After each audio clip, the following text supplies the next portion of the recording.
What's going on, y'all? Straight to the point. Let's go ahead and get right into this, all right? Now, I know there's many people that's probably not going to like what I have to say on this subject, on this topic right here, but hey, like I said, man, I carve shit straight down the middle, all right?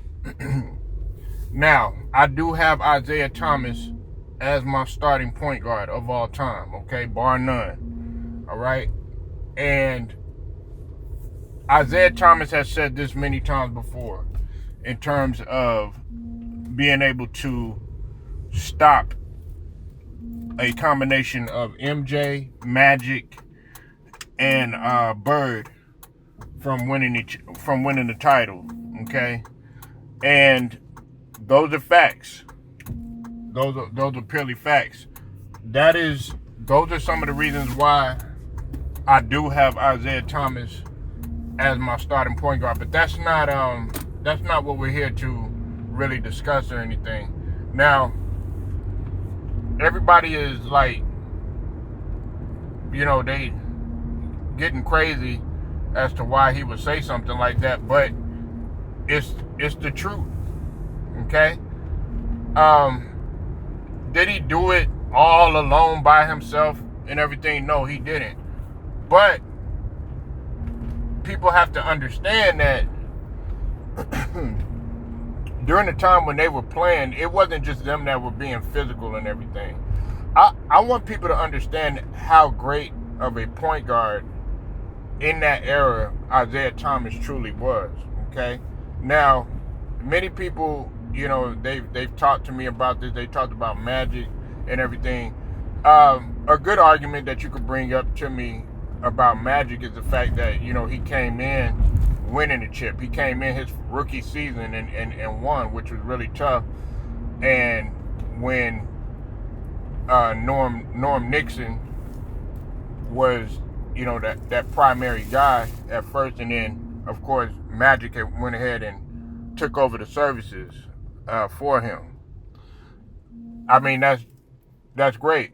But when you're playing with an all-time great who was already established and who was already a champion in Kareem Abdul-Jabbar, and you have a dominant big man like a Kareem Abdul-Jabbar, and he wasn't. I mean, he was still at it, sort of at his peak and everything. You know what I'm saying? So it wasn't like he was on the downslope or anything. We're talking about 79. So I look at that, and I also look at the fact of the weapons that Magic had to play with too as well. Now, did he have some ups and downs with players going out and having to fulfill the the obligations and the duties and pick up the scoring a little bit? Absolutely. You know what I'm saying? And believe it or not, I actually did have Magic Johnson at one time as my point guard, of all time. But that was until I had to really, because I didn't like Isaiah at first. I couldn't stand him. I hated him. I hated what he went through in terms of the whole Bulls and Pistons rivalry. But that was me, because I had MJ as my number one guy. But until you really look at it, especially as an adult and as you grow up, because we're talking about like me being young. When I got to study the game and really see what how the Pistons played and stuff, and really just how Isaiah played the game, especially when he was a youth, and then coming into Indiana and playing, and then of course coming in and playing in the NBA, you will really get an appreciation for Isaiah. Now, of course, Magic did come in at a time where it was absurd for a guy to be 6'9" and to be, calling the shots on the court and being the quarterback on the floor. Matter of fact, they wanted Magic they thought he would be a better fit of playing like, the power forward or, a big man or something like that, but he was able to. I don't think Magic gets enough credit in this sense. He don't get enough credit in the sense that he was able to break barriers in how you play basketball, because now you see guys like LeBron when he was younger coming in and being 6'8" and being able to play that point forward, and then you've had a lot of other guys that were 6'8" and above and still playing that, not necessarily at a point guard, but they were actually playing that point forward. Another guy that comes to mind is Lamar Odom, who I don't think gets enough respect either. But all right, so the reason why I feel the way that I feel about in agreement with Isaiah Thomas, because it is true. I mean, he did stop them, and I mean it's not like he was lying about this. Now, I know also that injuries happen. There's stuff like you can't really control, such as players getting hurt, and when it came to that, of course, when it came to that finals and stuff, because they were shorthanded, but they still won regardless. Okay, and also they won too.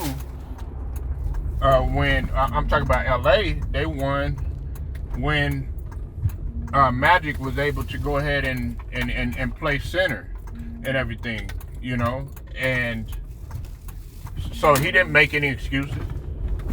He didn't make any excuses. Isaiah didn't make any excuses either. Now I don't like when Isaiah is constantly bringing up this thing, because he does sound bitter sometimes about about the whole Jordan thing. That's probably the only thing that I don't like about Isaiah, and then also the fact of him showing poor sportsmanship, walking off the floor and not even saying anything. You know what I'm saying? I mean, I thought that was foul too, but we have to understand what type of era that is. Guys didn't really want to be friends on the court either, and Jordan always says, oh yeah, well, he's talking about how he thought that it was it wasn't cool that Isaiah did that or whatever, you know what I'm saying? But Jordan didn't want to be anybody's friends or shake hands and all that other stuff on the court either. You know what I'm saying? None of those guys did back then. You know what I'm saying? So everybody gets really crazy when Isaiah speaks his piece and everything. You know what I'm saying? Now, every statement that Isaiah does make, I don't agree with. You know what I'm saying? But that statement that he comes out with, and he said it multiple times about him stopping a combination of Jordan, Magic, and Bird, is true. Okay? I'm not going to get into, the statistics and, how he played, as an individual player and everything like that, because we can put that up there if we really want to do that. Now, you might look at the stats and you might look at some other things and try to be like, okay, try to dictate, the criteria why Magic is a better player, such as the rings, him having 5 rings, such as Magic with his free throw shooting, and his dazzling passes and stuff like that. You know what I'm saying? But at the same token, we don't understand that first and foremost, let's just go with the size of things. Isaiah Thomas was clearly undersized. A lot of people have the NBA has him listed as I think it was 6'1", but really in actuality, Isaiah Thomas is like 5'11", maybe at best 6 foot. Okay, and some people have actually told me that. All right, and then on top of that, Isaiah Thomas was a better ball handler.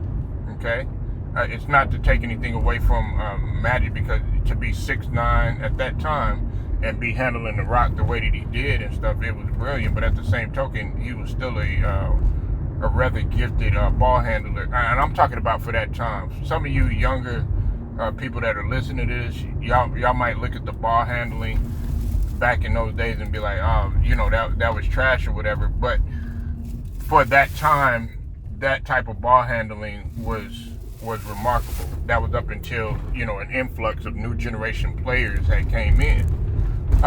Also, another thing that gets forgotten about Isaiah too, in comparison to Magic,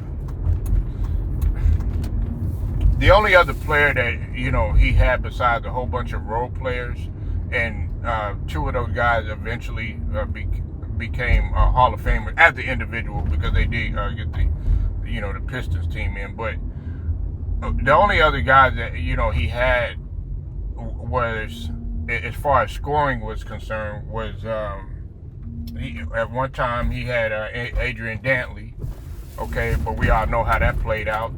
And he's always had Joe Dumars as his counterpart in the back, okay. And Joe Dumars was not only a reliable scorer, but he was also a good clean defender in comparison to all the other guys on the team. And then of course they had Dennis Rodman, but a lot of people don't understand that Dennis Rodman didn't start coming on into his own until after that. I think after that second championship, because he went on to become two-time Defensive Player of the Year and leading the league in rebounding consistently and everything like that. So everybody tried to bring up the fact that he played with Hall of Famers and stuff like that. When you're talking about Dennis Rodman and when you're talking about Joe Dumars, they weren't seen as that, early on in their careers.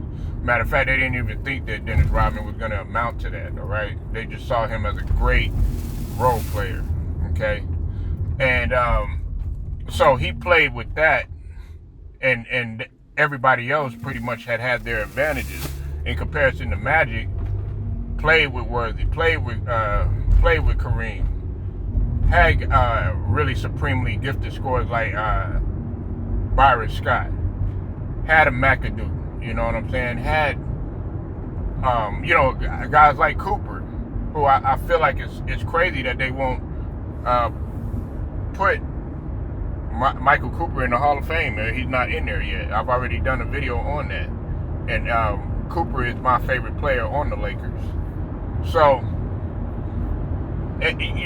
Magic had a lot more advantages than Isaiah, but people don't look at that. They just say Magic, Magic, Magic, Magic, Magic all the time without, and that's the casual. There's some basketball savants that choose Magic too, as being a brilliant point guard. But me myself personally, I'm nowhere near a casual, because I love the art, and I truly love the game of basketball and for what it is. And if you really go back and pay attention, besides all the the dirty stuff and the physicality, because it wasn't just Isaiah doing that in the Pistons, neither. Everybody was playing physical like that. Now, did they might have taken it to another level? Yeah, they might have. But there were other teams that were doing dirty stuff during that time too. Okay, the Celtics were just as dirty. They were undercutting people on the parquet floor at that time. Okay, just go look at it. So the Pistons are gonna be, of course, the poster child and the poster boys for playing dirty or whatever. So that automatically is gonna put people in this defense mode when they look at a guy like Isaiah. And then of course the whole Dream Team fiasco, which I do feel like he should have been in place of John Stockton, because John Stockton, although he was still an assist leader and everything, but when he finally had passed Magic or whatever, there's no reason why he should be in place of a guy like Isaiah Thomas. But we know how politics work and stuff, So, anyways, man, I'm going off the rails, but yeah, Isaiah is right, and I agree with him, and I'm not just being biased or anything. because I have him as my main point guard, but it's the truth.